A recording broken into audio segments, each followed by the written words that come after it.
The Tech Leveler, I'm Lee, and in this super quick video I'm going to show you how to create custom call or text vibration patterns on the iPhone or iPad. So the first thing you want to do is head into your settings no matter which device you're on, either the iPhone or iPad.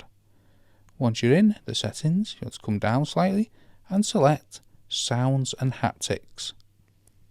Now within the sound and haptics you'll see a big list here in the middle: ringtone, text tone, new voicemail, and so on.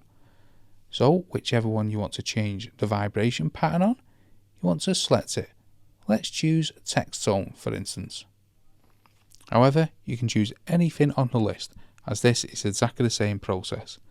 And at the top here of whichever one you've chosen, in this case text tone, you'll see haptics.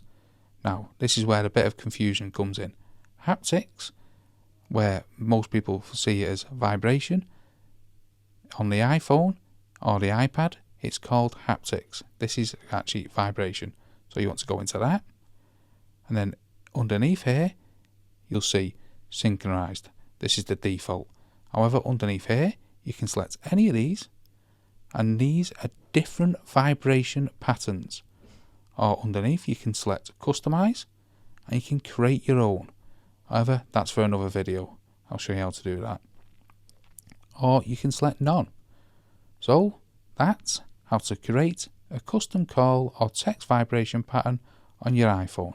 Hope you found that video helpful. If you did, smash the like, smash the subscribe, and most of all, thanks so much for watching.